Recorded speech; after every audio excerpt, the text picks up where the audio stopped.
This video is going to show video and images from January 6, 2021. Viewer discretion is strongly advised.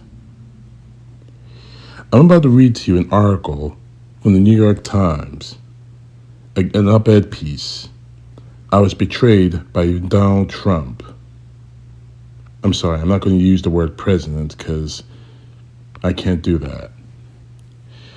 The writer's name is Aquilino Gonell. Now, he's not more than just some op-ed piece writer. He was is a sergeant in the Capitol Police. He was working on a book about surviving the January 6th insurrection.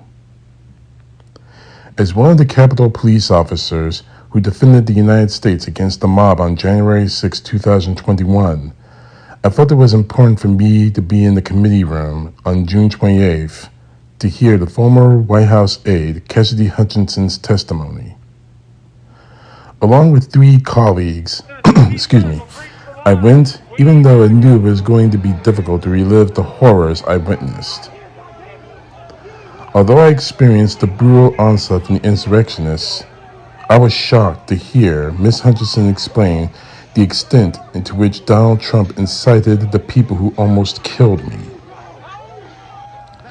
I'm an immigrant from the Dominican Republic, a U.S. Army veteran, and a sergeant that has worked for the force for 16 years.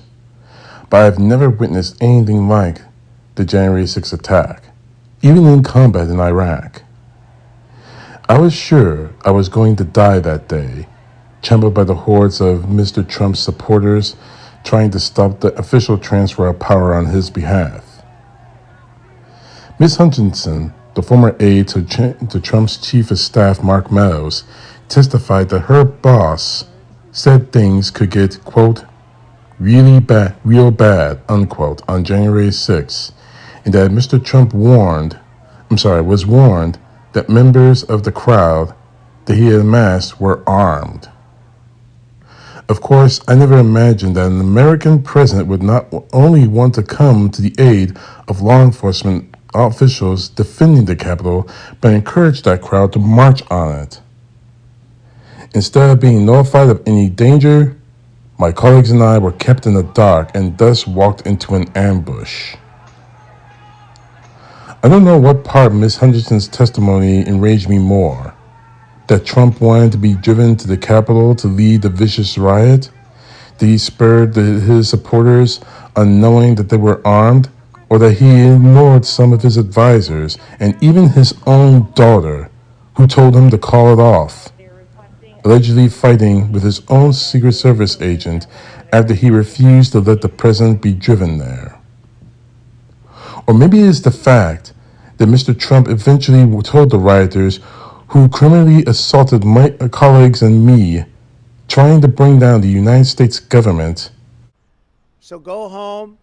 We love you. You're very special. And I quote, "Go home.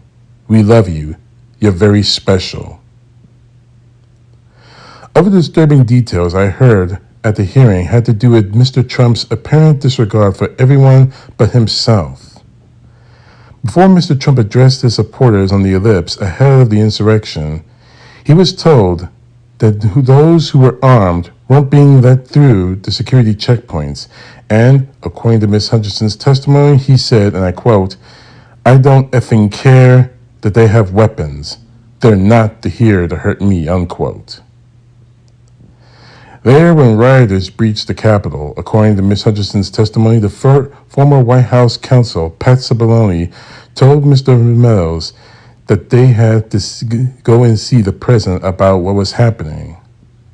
Mr. Meadows' response was that Mr. Trump doesn't want to do anything, Ms. Hutchinson recalled. Mr. Cipollone replied, according to Ms. Hutchinson, quoting, "Something needs to be done or people are going to die and the blood is going to be on your effing hands." 9 people who died as a result of that horrific day, including the 4 officers who died by suicide after the attack, weren't so lucky. Neither was I.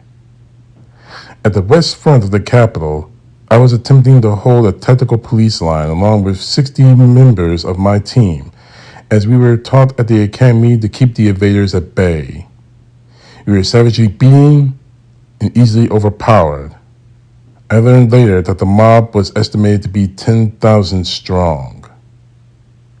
It was like a medieval battleground, with our lives at peril.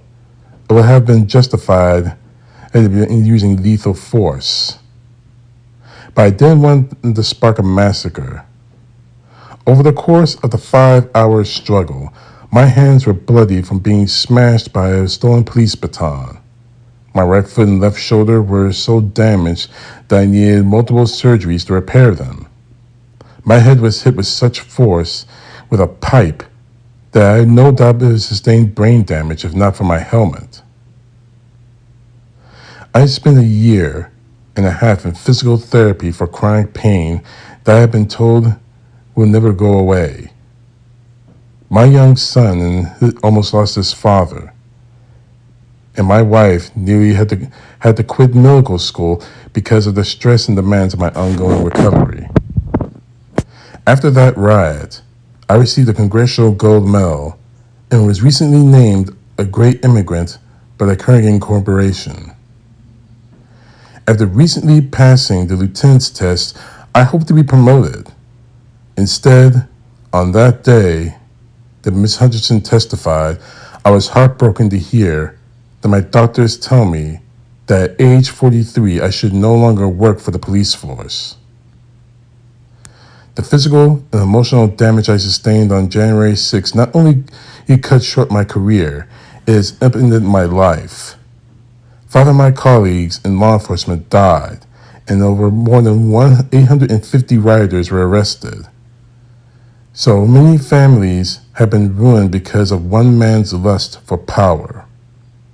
Even more galling are the Republicans who still refuse to testify under oath and instead dangerously downplay how close we came to losing our democracy. I applaud the courage of the witnesses who came forward to tell the truth. I know from experience. I've given testimony several times about that day to Congress, to the FBI, and in court, how distressing it can be. I just wish we had all been able to testify sooner, right after January 6th, when we may have had more impact. The enabling of Mr. Trump needs to stop now. He should not only be barred from running for any government office, he should never be allowed near the White House again. I believe he betrayed his oath to defend the Constitution, and it was the determinant of me and my colleagues and all Americans whom he was supposed to protect. First of all, Sergeant Gonell, thank you for your service and your sacrifice on January 6th. Now, I'm making this video before the testimony, the next Capitol January 6th hearing. So my previous video will probably be about that particular hearing, but it has got to stop. Donald Trump can no longer hold any kind of office of power in the United States government. We already saw how dangerous the man is. And before some Trumper out there says that Sergeant Gonell is lying, that everyone else who's testifying before the hearing are lying, here's my question for all of you. Why would they have to lie? What would they gain? And more to the point, what would they gain by lying under oath and risking the possibility of going to prison? Because they're not lying. None of them are. They're telling, they're telling the truth about what happened in the days and months before, and the days and weeks and possibly even months and years after January 6th. Donald Trump needs to be arrested, indicted, and charged with causing the riot that cost the lives of 9 people in this country. He should be arrested for nearly destroying our democracy because he couldn't take the idea of losing a free and fair election of the people. This needs to end now, because if he ever gets real power once again, he is not going to let it go, and the body count is going to be a hell of a lot higher than 9. And more to the point, Donald Trump isn't trying to run for president now to save our country from inflation or high gas prices. He is trying to run for president to stay out of prison. Do not let him get away with that. The office of the President of the United States isn't a get out of jail free card like you find in the Monopoly games. It is a sacred office and a sacred trust of leadership. Donald Trump has already perverted it. Don't let him do it again. Fight with our votes. CTP, know the truth. God bless. Peace to the left, justice to the right.